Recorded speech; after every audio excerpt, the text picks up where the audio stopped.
সে ধ্রুব পদ দিয়েছ বাঁধে বিশ্বতানে মিলাবো তাই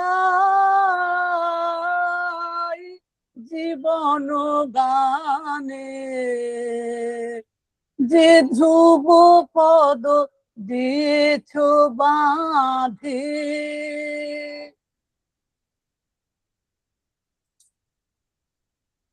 বিশ্বের সমগ্র সঙ্গীতের সঙ্গে তানের সঙ্গে যিনি জীবন ও গানকে মিলাতে চেয়েছেন তিনি হচ্ছেন রবীন্দ্রনাথ। আমরা রবীন্দ্রনাথকে জানতে চাই, বুঝতে চাই, দেখতে চাই বারে বারে, এবং সেই রবীন্দ্রনাথকে জানবার, শুনবার এবং বলবার সুযোগটি এনে দিচ্ছে আমাদের কাছে মোদক ট্রেনার একাডেমি। আমি প্রথমেই তাদেরকে এই জন্য আমার বিশেষ কৃতজ্ঞতা ও আন্তরিক অভিবাদন জানাচ্ছি। আমি শ্রদ্ধা জানাচ্ছি, সাদর আমন্ত্রণ জানাচ্ছি আজকে আমাদের সাথে এখন যারা যুক্ত আছেন এবং পরেও যারা যুক্ত হবেন। আজকের বিষয় হচ্ছে রবীন্দ্রনাথেরই বাণী, আমি তোমাদেরই লোক। তো এই কথার আগে আমাদেরও মনে প্রশ্ন জাগে যে আমরা রবীন্দ্রনাথকে কতটুকু নিজের বলে মনে করতে পারছি, গ্রহণ করতে পেরেছি।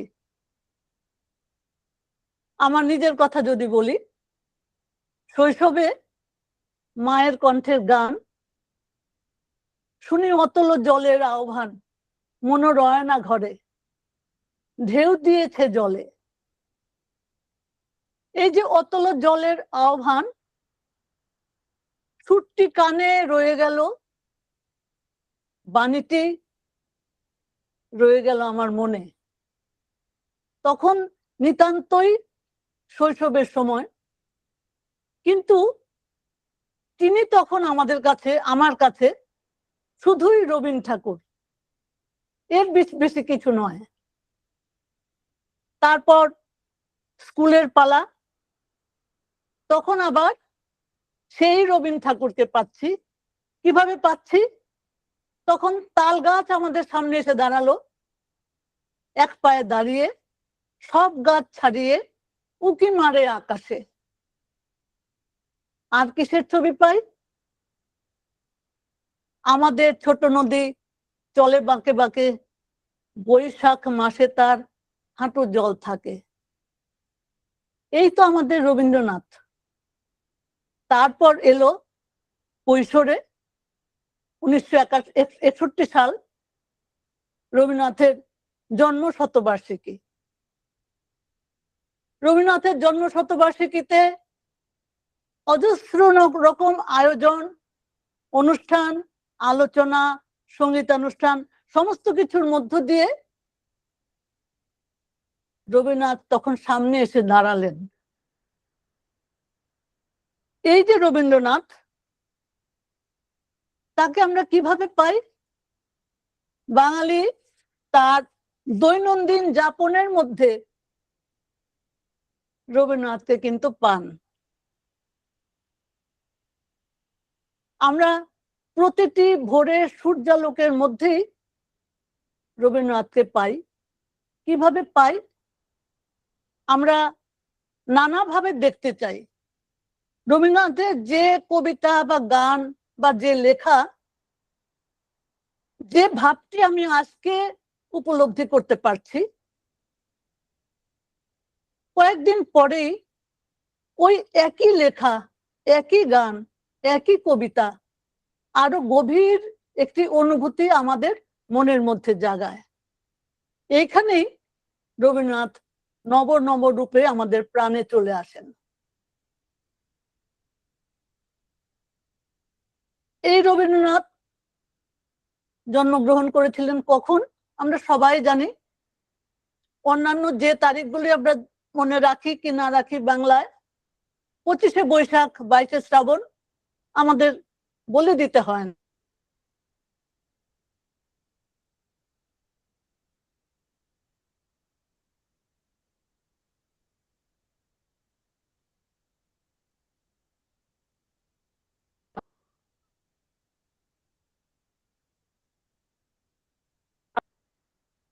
অবিচার দোলাচল চলছে মানুষের মনের মধ্যে, আর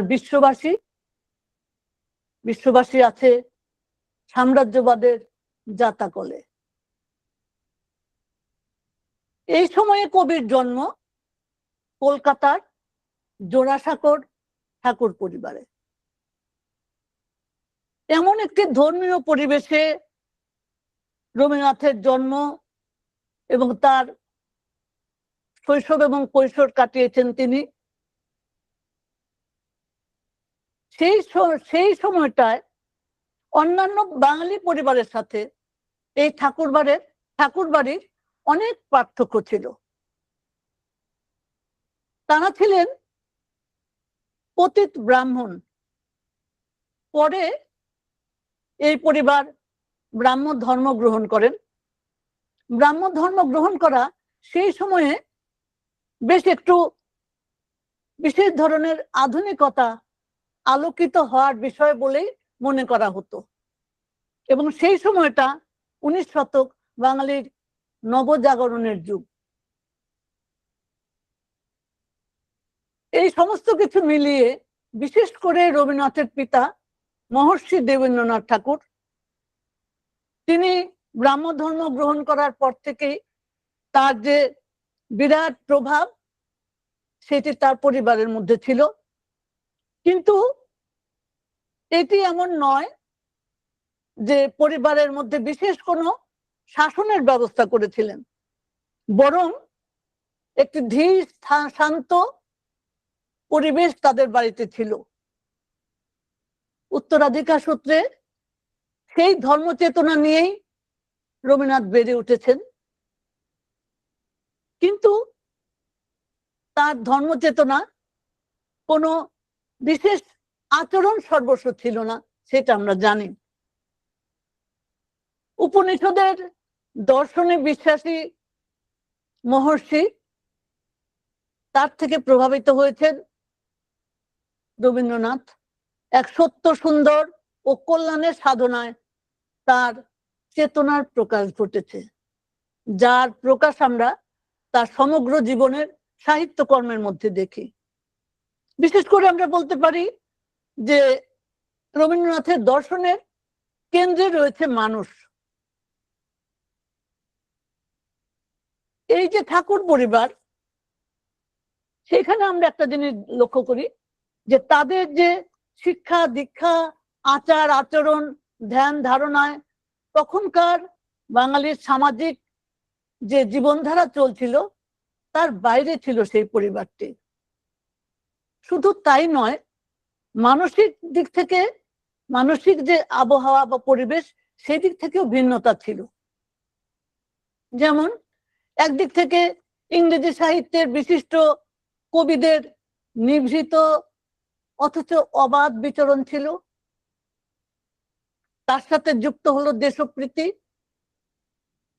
স্বদেশপ্রীতি। সেই সময়ে আরেকটি বিষয় হলো সঙ্গীতের দিক। সঙ্গীতের সাধনার ক্ষেত্রে বিশিষ্ট যে গুণী শিল্পীরা, তাদের সমাদর করা হতো, তারা আসতেন, গান বাজনার চর্চা ছিল, উচ্চাঙ্গ সঙ্গীতের চর্চা ছিল, এই সমস্ত কিছু ছিল, এবং তার ফলে একটি স্বতন্ত্র ধারার সংস্কৃতি গড়ে উঠেছিল সেই পরিবারের মধ্যে। 1901 সালে রবীন্দ্রনাথ একটি চিঠিতে তার স্ত্রীকে লিখেছিলেন, আমাদের পরিবারের শিক্ষা রুচি অভ্যাস ভাষা ও ভাব অন্য সমস্ত বাঙালি পরিবার থেকে স্বতন্ত্র। এই যে তখন রাজনৈতিক এবং সামাজিক পরিবর্তন দেখা দিয়েছিল, সবকিছুরই প্রভাব প্রথমেই এসে পড়ে ঠাকুর পরিবারে। এই এমন একটি অভিজাত পরিবারের স্বাতন্ত্র্য নিয়ে একটি বিশেষ পরিবেশের মধ্যে বাল্য ও কৈশোর কেটেছে রবীন্দ্রনাথের। তিনি পিতামাতার সর্বকনিষ্ঠ পুত্র, বিরাট পরিবার, ভৃত্য রাজতন্ত্রের মধ্যে তার বড় হতে হয়েছে এবং সুনিয়ন্ত্রিত ভাবে তিনি বড় হয়েছেন, এটি তিনি বারবারই লিখেছেন। বিরাট বাড়ি, অনেক লোকজন, মহর্ষি দেবেন্দ্রনাথ তার প্রধান, কিন্তু আদেশ নির্দেশ সেইভাবে কিন্তু আরোপিত হতো না। সুন্দর ধীর স্থির একটি সৌন্দর্যমণ্ডিত পরিবেশ এবং শান্তশ্রী পরিবারে বজায় থাকতো, এবং সেটি হচ্ছে মহর্ষির আদর্শ। আমরা জানি রবীন্দ্রনাথ বাধা ধরা নিয়মের মধ্যে চলতেন না, যে কারণে স্কুলে পড়াটাও তার ঠিক পছন্দসই ছিল না। কিন্তু তার বাড়িতে গৃহশিক্ষকের মাধ্যমে প্রতিটি বিষয় তিনি যেমন অধ্যয়ন করেছেন, তেমনি শরীর চর্চা হয়েছে, সঙ্গীত চর্চা হয়েছে, সমস্ত কিছুই তার মধ্যে ছিল। বাড়িতে নানান রকম অনুষ্ঠান হতো, তার মধ্যে গান বাজনা যেমন চলতো, সাহিত্য কাব্য আলোচনা চলতো, নাট্যাভিনয়, স্বদেশ চর্চা, স্বদেশ দেশপ্রেম মূলক গানের অনুষ্ঠান, সমস্ত কিছুই হতো। বয়সে ছোট ছিলেন, কিন্তু তারপরেও সমস্ত কিছুর মধ্যেই রবীন্দ্রনাথ, বালক রবীন্দ্রনাথ ঢুকে যেতে পারতেন। এই সবকিছু মিলিয়ে কিন্তু তার মানুষ গঠন হচ্ছিল। তো এই রবীন্দ্রনাথ তিনি লিখছেন তার জীবন স্মৃতিতে, বাড়ির বাইরে আমাদের যাওয়া বারণ ছিল, এমনকি বাড়ির ভিতরেও আমরা যেমন খুশি আসা যাওয়া করিতে পারিতাম না। সেই জন্য বিশ্ব প্রকৃতিকে আড়াল আবডাল হইতে দেখিতাম। তিনি অনেক মজা করে বলেছেন, নানাভাবে বলেছেন যে ভৃত্য রাজতন্ত্রের মধ্যে আমার বড় হতে হয়েছে। তিনি লিখেছেন, আমাদের চাকর ছিল, তাহার নাম শ্যাম।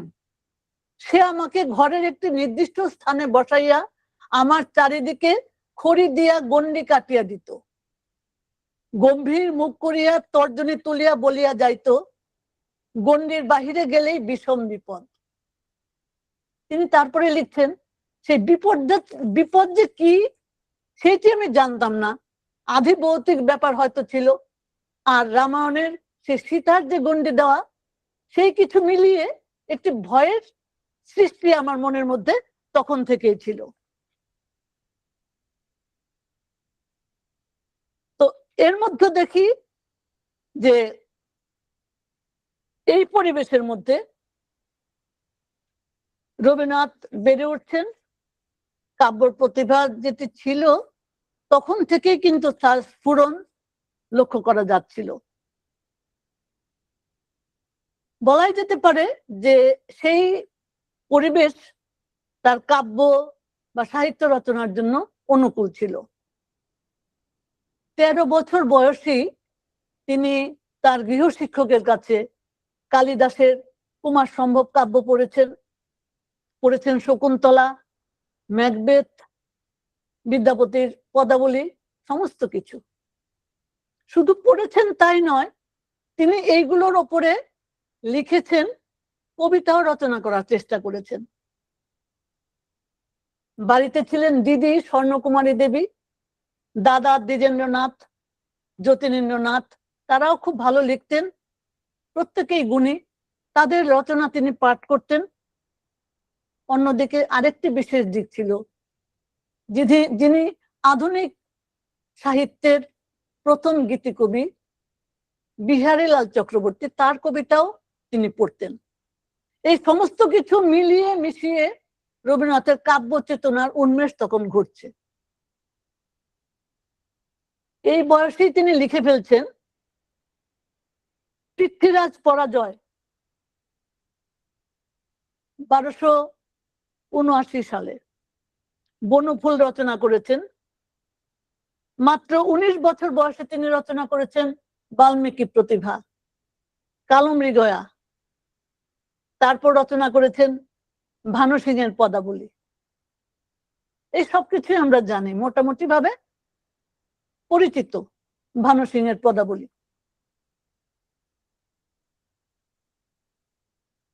এরপরে তিনি যে কাব্য লিখতেন সেটি হচ্ছে সন্ধ্যা সঙ্গীত এবং প্রভাত সঙ্গীত।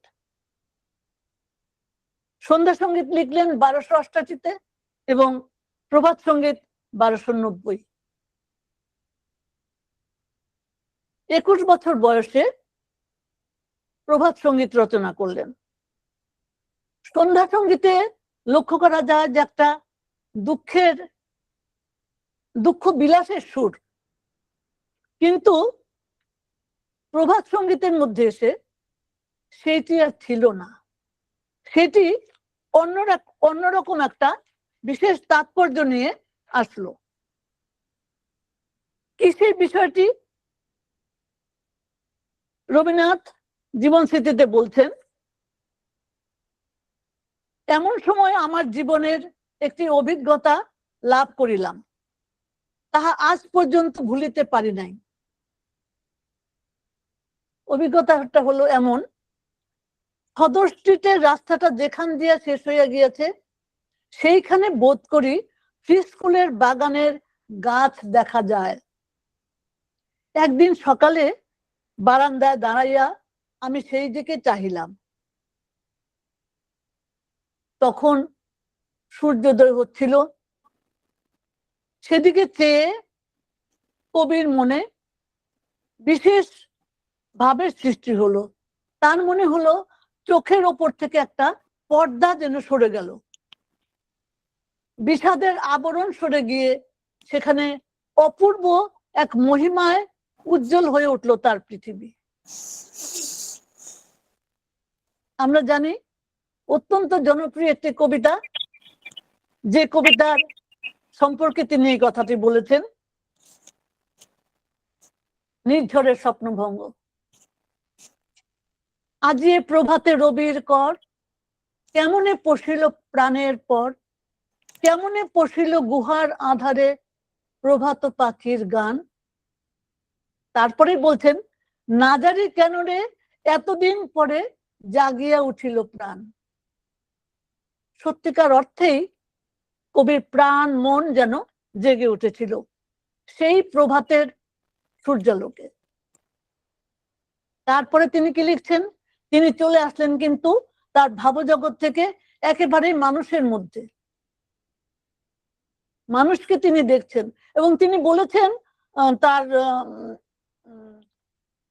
লেখার মধ্যে যে সেই ছাদের উপর থেকে দেখতাম যে লোকজন হেঁটে যাচ্ছে, যারাই যাচ্ছে, যারা নানান কাজে ব্যস্ত, সবাইকে মনে হতো, প্রতিটি লোককে প্রতিটি মানুষকে আমার নিজের বলে আপন বলে মনে হতো। তিনি তখন লিখছেন প্রভাত সঙ্গীতের প্রভাত উৎসব কবিতাটি। কি আছে সেই কবিতায়? এটিও খুব পরিচিত আমাদের কাছে। হৃদয় আজি মোর কেমনে গেল খুলি, জগৎ আসিছে থা করিছে কোলাকুলি। ধরায় আছে যত মানুষ শত শত, আসিছে প্রাণে মোর হাসিছে গলাগলি। এই যে বললাম যে বিশেষ একটি আভিজাত্যময়, একটি বিশেষ সংস্কৃতিময় একটি পরিবেশের মধ্যে সৌন্দর্যপূর্ণ যে তাদের ধর্মচেতনা, উপনিষদের যে বাণী, কল্যাণময় যে বাণী, সমস্ত কিছুর মধ্য দিয়ে রবীন্দ্রনাথ নিজেকে তৈরি করছেন এবং তার জীবনের একটি বড় অধ্যায় শুরু হলো। যেখানে সকল মানুষ কি করছে, আসিছে প্রাণে মোর, হাসিছে গলাগলি। এই হচ্ছেন রবীন্দ্রনাথ, এই হচ্ছেন কবি। তিনি লিখছেন তার জীবন স্মৃতিতে, বাবা একদিন ডেকে বললেন, তোমাকে জমিদারির বিষয়কর্ম দেখতে হবে। আমি তো অবাক, আমি কবি মানুষ, কবি নিজেই বলছেন আমি কবি মানুষ, পদ্য টদ্য লিখি, আমি এসবের কি বুঝি। কিন্তু বাবা বললেন, তা হবে না, তোমাকে এ কাজ করতে হবে। কি করি, বাবার হুকুম, যেতেই হলো। কোথায় এলেন তিনি? এলেন তিনি বর্তমানে যে বাংলাদেশ, সেখানকার কুষ্টিয়া, পাবনা, রাজশাহী অঞ্চলে ঠাকুর পরিবারের যে বিরাট জমিদারি ছিল, সেই জমিদারি তদারকির জন্য তাকে পাঠানো হলো।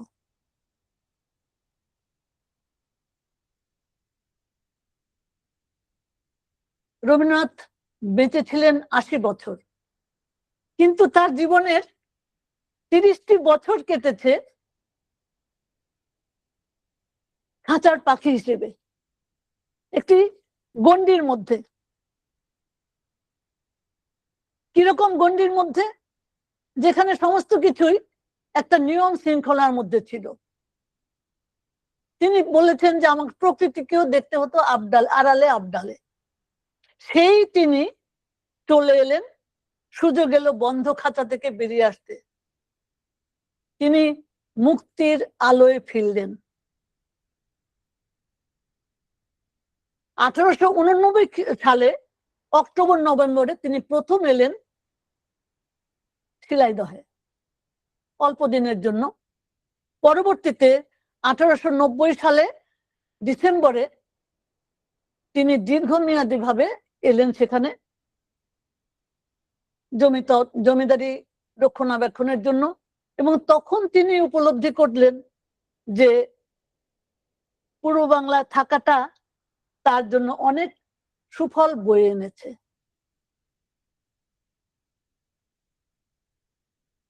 কিভাবে সেই সুফল বয়ে আনলো? লক্ষ্য করা যায় যে সেই সময়ে কবি প্রাকৃত জনগোষ্ঠীর সাথে মিশতে পেরেছেন এবং তাদের জীবন মন্থন করা যে কাহিনী, তার সাথে তিনি পরিচিত হলেন। পূর্ব বাংলার যে নৈসর্গিক সৌন্দর্য, তা কবির মনের মধ্যে বিশেষ একটি রসময় অনুভূতির সৃষ্টি করলো এবং তারই প্রভাব পড়ল তার সাহিত্য চিন্তায়, তার কবিতায়, তার সমস্ত কিছুর মধ্যে। চিহ্নপত্রে তিনি পরিষ্কার ভাবে বলছেন, অনেক চিঠি লিখেছেন তো তিনি পদ্মার বোটে বসে।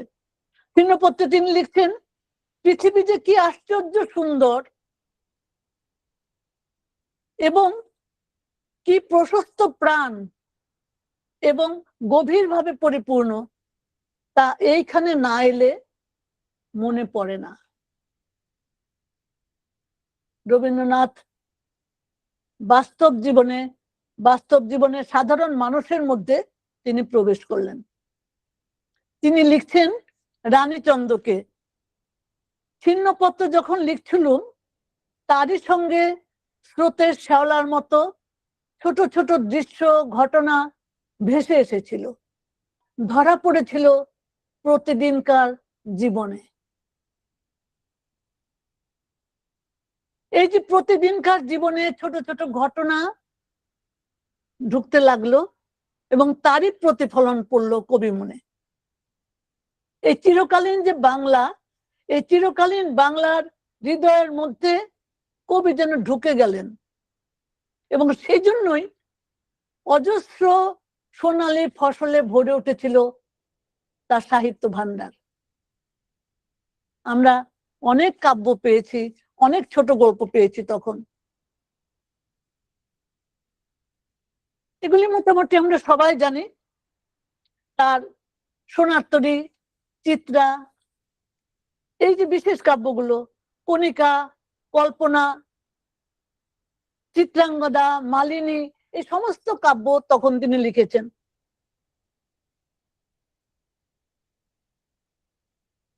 বিদায় অভিশাপ, শুধু কি তাই, আরো বেশি করে আমরা পেয়েছি যে সোনালী সম্ভার বললাম, সেটি হলো রবীন্দ্রনাথের ছোট গল্প।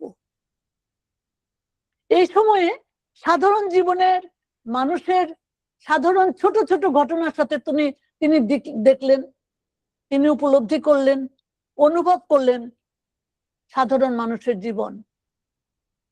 পদ্মার বোটে যখন তিনি ঘুরতেন তখনও তিনি যেমন দেখেছেন, তিনি যখন প্রজাদের মধ্যে মিশেছেন তখনও তিনি সেটা লক্ষ্য করেছেন। তিনি বলছেন, আমরা দেখি যে রবীন্দ্রনাথের আগে যে কাব্যগুলো আমরা পেয়েছি তার মধ্যে রঘুপতি, জয়সিংহ, উদয়াদিত্য, এইসব চরিত্র আমরা পেয়েছি। কিন্তু যখন তিনি গল্প লেখা শুরু করলেন তখন আমরা কি পাই?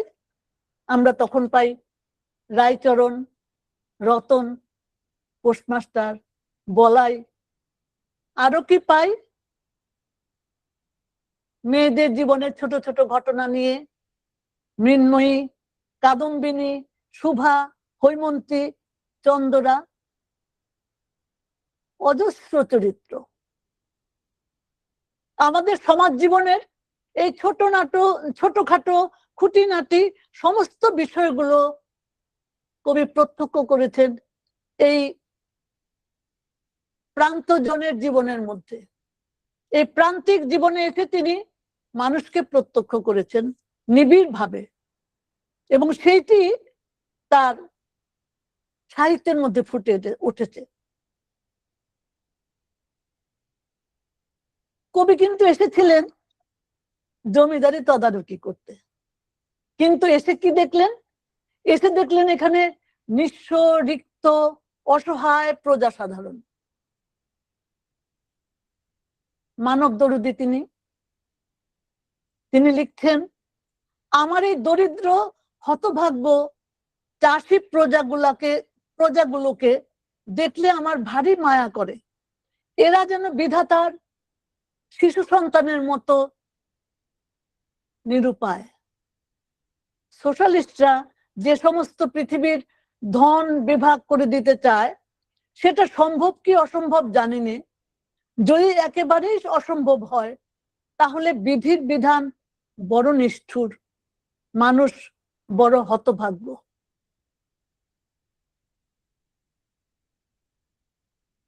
প্রজাদের মধ্যে এসে তিনি সাধারণ মানুষের জীবনকে উপলব্ধি করতে পারছেন।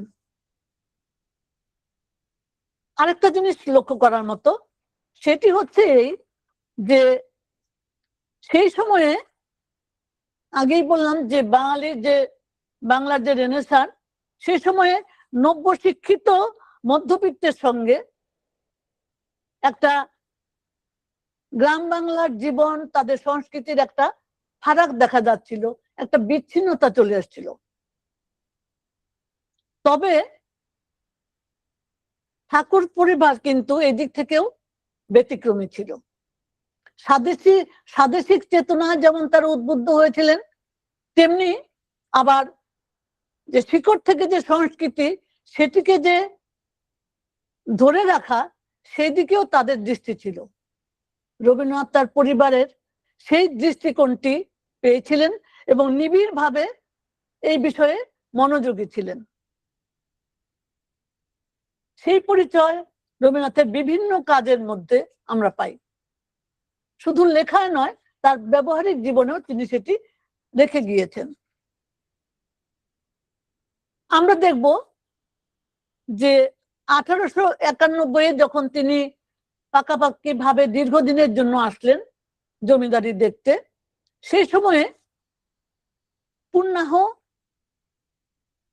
উপলক্ষে শিলাইদহে প্রচলিত একটি প্রথা আছে।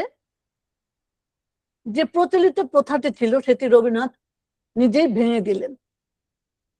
সেই সভার মধ্যে হিন্দু, মুসলিম, ব্রাহ্মণ, চন্ডাল সবাইকে একই আসনে তিনি বসতে দিলেন এবং নিজে বসলেন সেই সভার মাঝখানে। যে বিভেদটি এতদিন ধরে চলে আসছিল সেইটি ভাঙা কিন্তু এত সহজ কথা ছিল না। রবীন্দ্রনাথ এই কাজটি করেছিলেন বলে যারা সেখানে আমলা ছিলেন, কাজ করতেন, তারা সবাই কিন্তু অসন্তুষ্ট হলেন। তারা একযোগে কাজ ছেড়ে চলে যেতে চাইলেন। রবীন্দ্রনাথ তাদেরকে ডেকে বুঝিয়ে সুঝিয়ে আবার সেখানে নিয়ে আসলেন। এইটি যে সেই সময়ের জন্য কত বড় একটি কাজ সেটা আমরা আজকে উপলব্ধি করতে পারি। আমরা আরো দেখি যে 2 বিঘা জমি খুবই জনপ্রিয় একটি কবিতা। একটি চরিত্র উপেন, সেই উপেনকে কিন্তু আমরা চিনি, আমরা দেখি, আমরা তাকে পাই। রবীন্দ্রনাথ তাকে পেয়েছিলেন। রবীন্দ্রনাথ তার কাছে মানুষ মানবিক মর্যাদা পেয়েছিল, এইটি হচ্ছে বড় কথা। এই যে মানবিক মর্যাদা দিয়ে মানুষকে কাছে টানা, এইটি আমরা রবীন্দ্রনাথের কাছে শিখেছি। জমিদারি পরিচালনা করতে তিনি আসছেন, কিন্তু জমিদার হয়েও তিনি শোষিত নির্যাতিতের পক্ষে দাঁড়িয়েছেন। জমিদারি পরিচালনার কৌশল সম্পর্কে তিনি বলেছেন, স্পষ্টভাবে তিনি উচ্চারণ করেছেন। কি বলছেন? 2 বিঘা জমিতে উপেনের মুখ দিয়ে বলছে, উপেন বলছে, এই জগতে হায় সেই বেশি চায়, আছে যার ভুরি ভুরি, রাজার হস্ত করে সমস্ত, কাঙালের ধন চুরি। যিনি কবিতা লিখছেন আমাদের মনে রাখতে হবে তিনি কিন্তু একজন জমিদার। এটি সহজ কথা নয়। আবার কি এটুকুই কিন্তু যথেষ্ট নয়। উপেন চরিত্রটি বাস্তুহারা উপেন, সে প্রশ্ন রেখে যায় সমস্ত সমাজের প্রতিনিধির কাছে, তুমি মহারাজ সাধু হলে আজ, আমি আজ চোর বটে। আমরা কি ভাবতে পারি যে একজন জমিদার সেই সময়ে এই কথাটি বলেছেন তার নিরীহ প্রজার মুখ দিয়ে? আরো দেখি তার সমগ্র রচনার মধ্য দিয়ে তিনি প্রজাহিত একটি প্রবন্ধ লিখেছিলেন। আমি ছোট্ট একটি লাইন শুধু বলছি। তিনি বলছেন, জমিদার তাহাদিগকে মারিতেছে, মহাজন তাহাদিগকে ধরিতেছে, পুলিশ তাহাদিগকে শুষিতেছে, মুক্তার তাহাদের গাঁট কাটিতেছে। গাঁট কাটছে মুক্তার, পুলিশ তাদেরকে শোষণ করছে, মহাজন তাদেরকে ধরছে, জমিদার তাদেরকে মারছে। এই হলো কবি জমিদার।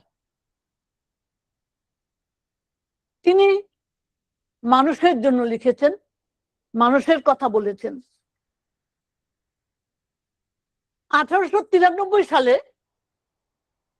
11ই আগস্ট তিনি চিঠি লিখছেন, যখন তিনি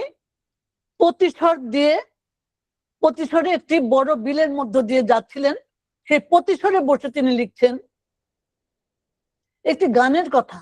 একটি গান তাকে খুব আকৃষ্ট করেছিল, তিনি খুব মনোযোগ দিয়ে সেটি শুনতে চাইলেন। গানটি কি ছিল? একটি আঞ্চলিক গান।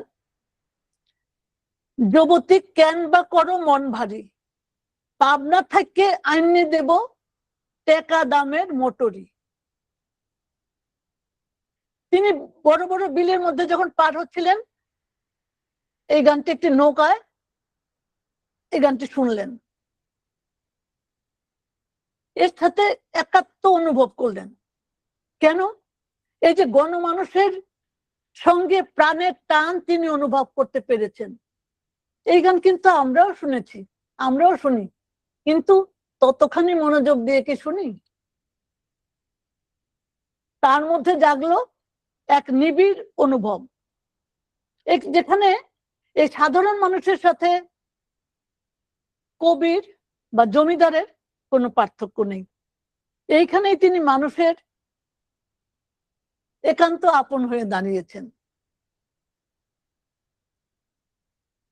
তার যে প্রজ্ঞা, যে মনন, দর্শন, সৃজনশীলতা, সমস্ত কিছুর মধ্যে মানুষ প্রাধান্য পেয়েছে। মানুষের জন্য তিনি চিন্তিত, মানুষকে তিনি আরো উন্নত সমাজে নিয়ে যাওয়ার জন্য নিজে কাজ করেছেন।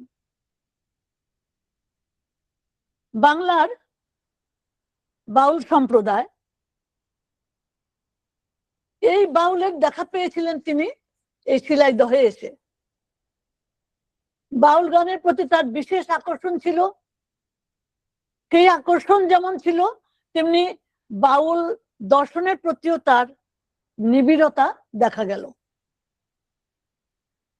তাছাড়া সারি গান, জারি গান, চট্টগ্রামের মেয়েলি যে হস্তশিল্প, সমস্ত কিছু সংগ্রহ করা, লক্ষ্য করা, এই সমস্ত কিছুর মধ্যেই কবির একটা নিবিড় ভালোবাসা জড়িয়েছিল।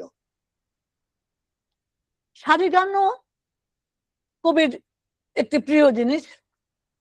সারি গান হচ্ছে বাংলার মানুষের, শ্রমজীবী মানুষের গান। তিনি বলছেন, সারি গান দিয়ে বলছেন যে মাঝিদের সারি গান মন উতলা করে দেয়, চোখটা ঝাপসা করে দেয়, অকারণে চোখে জল আসে। অত্যন্ত সাদাসিধে, সেই জন্য অত্যন্ত সহজে মনের আঙিনায় আঁচল পেতে বসে। এই যে গণমানুষের গান, শ্রমজীবীর গান, বাউলদের গান, বিভিন্ন অঞ্চলের মেয়েদের হস্তশিল্প, এই সমস্ত কিছুর মধ্যেই তিনি প্রাণের সাড়া পেয়েছেন।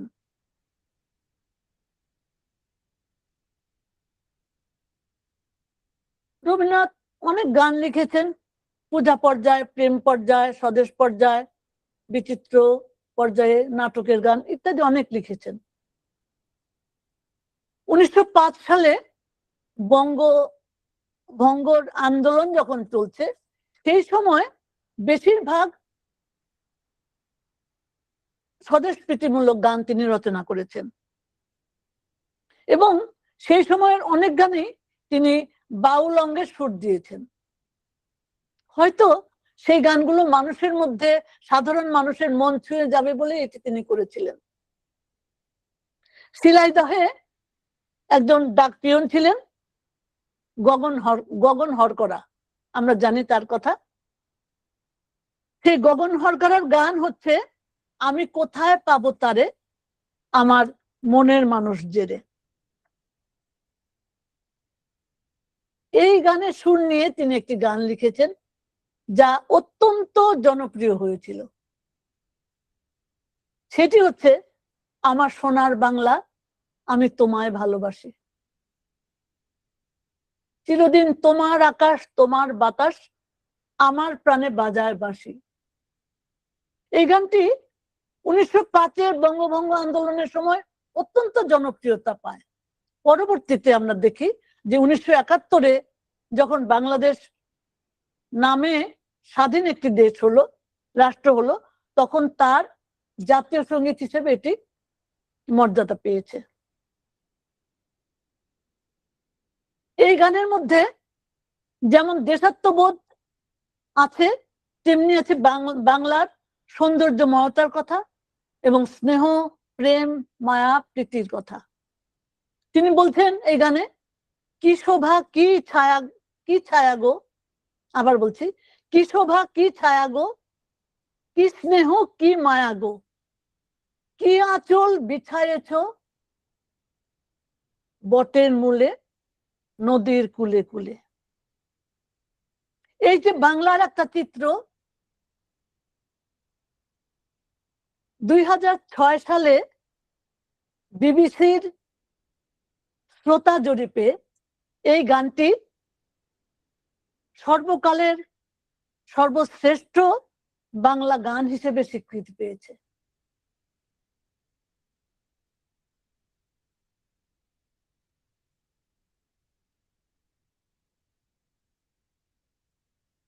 এই যে সর্বকালের সর্বশ্রেষ্ঠ বাংলা গান, সে কি তাৎপর্য সেটা আমরা যদি গান এবং তার সুরের সাথে সুরটিকে মিলিয়ে দেখি তাহলে লক্ষ্য করি যে কত প্রাণের গভীর আবেগ থেকে তিনি এই গানগুলো রচনা করেছিলেন।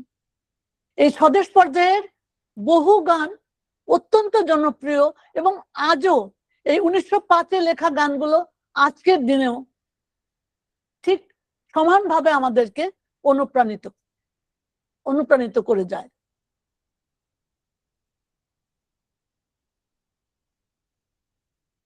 শৈশবে রবীন্দ্রনাথ গণ্ডির মধ্যে ছিলেন। এই গণ্ডির মধ্যে ছিলেন বলেই হয়তো তার বন্ধন মুক্তির প্রত্যাশাটাও বেশি ধরা পড়েছে। প্রথম থেকেই তিনি যেমন বন্ধন মুক্তি চাইতেন, তার কাব্যে, তার সাহিত্যে, তার রচনায়, তার গল্প উপন্যাস সমস্ত কিছুর মধ্যে, প্রবন্ধের মধ্যে তিনি বন্ধন মুক্তির কথা বলেছেন। যেমন বাস্তব জীবনের বন্ধন মুক্তি, তেমনি ধর্মীয় দর্শন দিক থেকেও অন্ধকার থেকে আলোকে যাওয়ার যে প্রত্যাশা, সেটি তিনি সমস্ত গানের মধ্যে, তার রচনার মধ্যে তিনি প্রকাশ করেছেন। এই বন্ধন মুক্তির চেতনাই হচ্ছে রবীন্দ্রনাথের মূল চেতনা। এই মুক্তি কিসের? সীমা থেকে অসীমে মুক্তি, রূপ থেকে কখনো অরূপে, খণ্ড থেকে অখণ্ড পথে সৌন্দর্যের যে যাত্রা, সেইটিকে তিনি আকাঙ্ক্ষা করেছেন মানব জীবনের মধ্যে। তিনি কোনো বাধা বন্ধনের মধ্যে থাকতে চাননি। অসংখ্য বন্ধন মাঝে মহানন্দময় লোভিব মুক্তির স্বাদ, তার কবিতায় তিনি বলেছেন, গানেও বলেছেন নানাভাবে, আমার মুক্তি আলোয় আলোয় এই আকাশে। তারপরে কি বলছেন? আমার মুক্তি সর্বজনের মনের মাঝে, দুঃখ বিপদ তুচ্ছ করা কঠিন কাজে। এই যে সর্বজনের মনের মাঝে তিনি মুক্তি খুঁজতে চেয়েছেন, মুক্তি খুঁজে পেয়েছেন। এই জন্যই তিনি বলতে পেরেছেন, আমি তোমাদের লোক। আমরা আমাদের যাপিত জীবনের মধ্যে, প্রতিটি কাজের মধ্যে আমরা চাই বা না চাই, জানার মধ্যে বা অজানার মধ্যে, অজান্তেই রবীন্দ্রনাথের কথা চলে আসে, গান চলে আসে। যে কোনো দুঃখ, আনন্দ, বেদনা, দ্রোহ সমস্ত কিছুর মধ্যে কিন্তু আমরা রবীন্দ্রনাথের বাণীকে সামনে রেখে, রবীন্দ্রনাথকে সঙ্গে নিয়ে আমরা এখনো এত বছর পরেও তিনি আমাদেরকে পথ দেখিয়ে চলছেন। তিনি মাটির কাছাকাছি থাকতে চেয়েছেন আজীবন। আমরা যদি তার পরবর্তী আগের লেখা এবং পরবর্তী লেখা কবিতার মধ্যেও যদি দেখি, যেমন বৃষ্টি পরে টাপুর টুপুর নদে এলো বান, এখানে আমরা দেখি দিনের আলো নিবে এলো, সূর্য ডোবে ডোবে, আকাশ ঘিরে মেঘ জুটেছে চাঁদের লোভে লোভে। মেঘের খেলা দেখে কত খেলা পড়ে মনে, কত দিনের লুকোচুরি কত ঘরের কোণে। আমরা রবীন্দ্রনাথের শৈশবটাকে কিন্তু এখানে পেয়ে যাই। তারই সঙ্গে মনে পড়ে ছেলেবেলার গান, বৃষ্টি পড়ে টাপুর টুপুর, নদে এলো বান। কবে বৃষ্টি পড়েছিল, বান এলো সে কোথা, শিব ঠাকুরের বিয়ে হলো কবেকার সে কথা। 3 কন্যে বিয়ে করে কি হলো তার শেষে, না জানি কোন নদীর ধারে, না জানি কোন দেশে। কোন ছেলেরে ঘুম পাড়াতে কে গাহিল গান, বৃষ্টি পড়ে টাপুর টুপুর, নদে এলো বান। কেন এই কবিতাটা আমি পড়লাম অংশ বিশেষ? রবীন্দ্রনাথের যে বিরাট বাড়িতে তার যে শৈশব কেটেছে, কঠিন নিয়ন্ত্রণের মধ্য দিয়ে তিনি তার কথায় ভৃত্যদের মধ্যে তাদের সাথে তার কঠিন নিয়ন্ত্রণের মধ্যে চলেছেন, কিন্তু তার মনের যে স্বাদ ছিল সেই স্বাদগুলো তিনি কাব্যের মধ্যে ফুটে উঠেছে। শুধু কি কল্পনা তা নয়, যে কবিতার কথা বললাম আগে, তাল গাছ এক পায়ে দাঁড়িয়ে সব গাছ ছাড়িয়ে উকি মারে আকাশে, মনে ছাদ কালো মেঘ ফুরে যায়, কোথা পাবে পাখা তার। তারপরে কিছুক্ষণ পরেই বলছেন, সারাদিন ঝড় থর কাঁপে পাতা পত্তর, ওরে যেন ভাবে ও মনে মনে, আকাশেতে বেরিয়ে তারাদের এড়িয়ে যেন কোথা যাবে ও। অনেক সুদূরে মন চলে যেতে চায়, কিন্তু তারপরেই কিন্তু রবীন্দ্রনাথ বলছেন এই কবিতা শেষ দিকে, যেটি তার মূল কথা, কবির মূল কথা, তারপরে হাওয়া যেই নেমে যায়, পাতা কাঁপা থেমে যায়, ফেরে তার মনটি, যেই ভাবে মাঝে হয় মাটি তার, ভালো লাগে আরবার পৃথিবীর কোনটি। এইখানে কিন্তু আমরা রবীন্দ্রনাথকে পাই। শুধু উকি মারে আকাশে সব গাছ ছাড়িয়ে উপরে চলে যাব ভাবের কথা নয়, যখনই মনে হলো মাঝে হয় মাটি তার, তখনই কিন্তু এই পৃথিবীর কোনটি তার কাছে ভালো লাগে। এই হচ্ছেন রবীন্দ্রনাথ। আমরা তাকে পাই নানা কবিতায়, নানা গল্পে, বাংলার ছোট ছোট ঘটনার ইঙ্গিত তার বিশেষ করে উপন্যাসে রয়েছে, তারও চেয়ে বেশি করে আছে তার ছোট গল্পগুলির মধ্যে। আমাদের সমাজের মেয়েদের যে সমস্যাগুলো সেইগুলো যেমন আছে, আবার পণ প্রথা, তার জন্য যে নির্যাতন, সেইগুলিও কিন্তু রবীন্দ্রনাথ জীবনে যেমন দেখেছেন ঠিক তেমনি ভাবে তার গল্পের মধ্যে ফুটিয়ে তুলেছেন।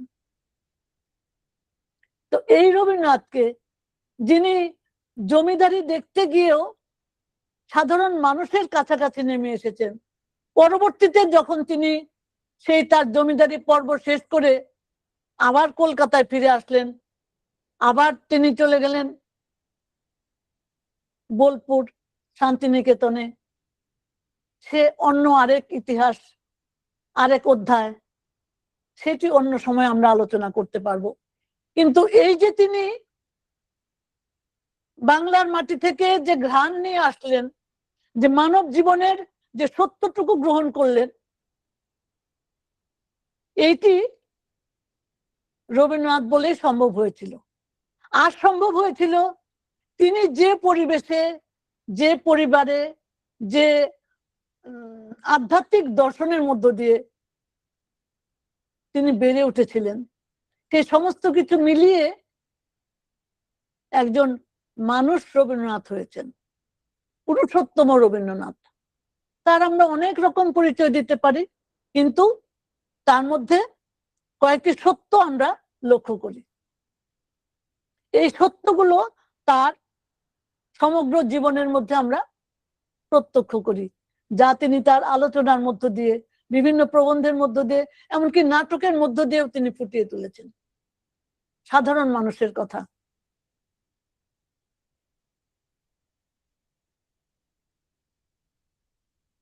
রবীন্দ্রনাথ যেমন বলেছেন যে আমি তোমাদের লোক, আমাদেরও কিন্তু সেইখানে অনেক কাজ বাকি থেকে যায়। কি কাজ বাকি থেকে যায়?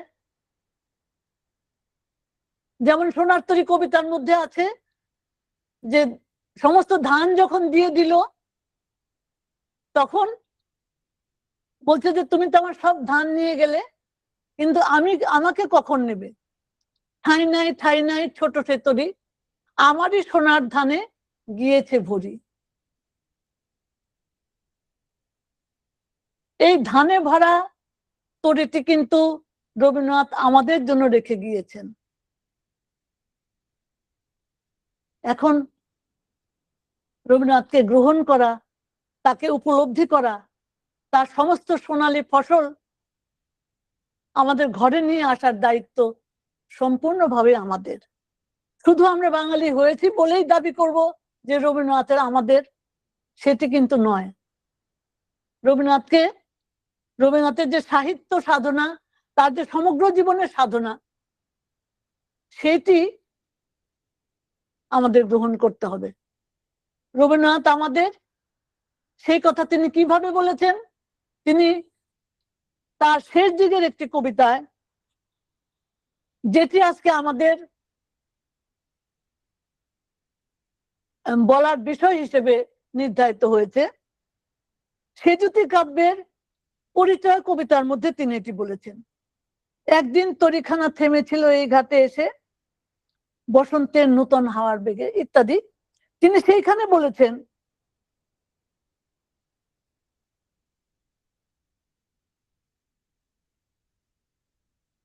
সে তারেতে বাঁধিলাম তার, গাহিলাম আরবার, মোর নাম এই বলে খ্যাত হোক, আমি তোমাদেরই লোক। আর কিছু নয়, এই হোক শেষ পরিচয়। যিনি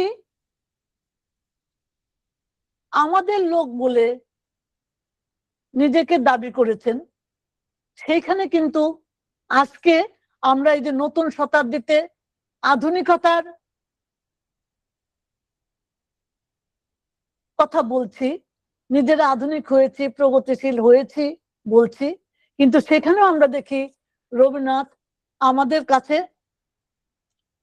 কাছে এখনো অনেক তাৎপর্য বহন করে আসছেন। শুধু নয়, আমাদের আগে চলেছেন তিনি। তার সেই আধুনিকতাকে আমাদের গ্রহণ করতে হবে, তার সেই প্রগতিশীলতাকে আমাদের গ্রহণ করতে হবে।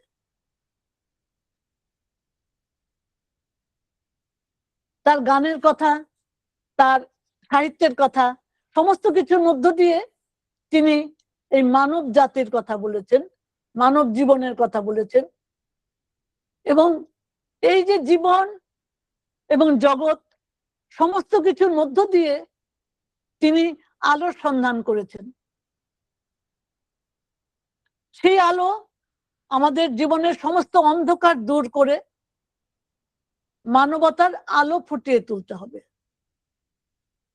এবং যে কথাটি বললাম যে মানুষ তার মানবিক মূল্যবোধ নিয়ে, মানবিকতার যথার্থ মূল্য রবীন্দ্রনাথ দিয়েছেন, সেই মানবিকতায় আমাদের নিজেদেরকে আলোকিত করতে হবে।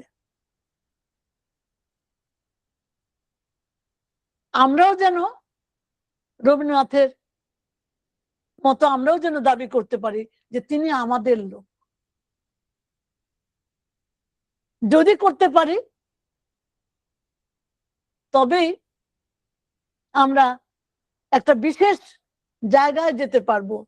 রবীন্দ্রনাথ আমাদের জন্য যে বিরাট ক্ষেত্র তৈরি করে গিয়েছেন, যে বিরাট, যে বললাম যে ধান, সোনালী ধানের অর্ঘ্য রেখে গিয়েছেন, এই সমস্ত অর্ঘ্যটিকে আমরা যেন যথাযথ জায়গায় নিয়ে পৌঁছাতে পারি। চির আধুনিক রবীন্দ্রনাথ সেই আধুনিকতা আমাদের স্পর্শ করুক, সেই মানবিকতা আমাদের স্পর্শ করুক, সেই প্রগতিশীলতার মধ্যে যেন আমরা এগিয়ে যেতে পারি।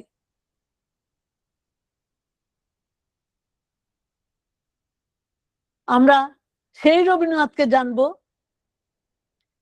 এই জানারই মধ্য দিয়ে আমরা নিজেদেরকে জানবো।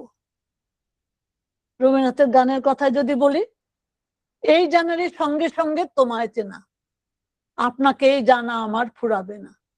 তা আমরা এই জানার মধ্য দিয়েই রবীন্দ্রনাথকে জানবো, চিনবো আমাকে, আমাদেরকে, নিজেদেরকে, এবং চিনবো আমার স্বদেশকে, আমাদের জনগণকে, আমার বিশ্বকে। রবীন্দ্রনাথ স্বাদেশিকতায় যেমন বিশ্বাসী ছিলেন, তেমনি বিশ্বাসী ছিলেন আন্তর্জাতিকতাবাদে।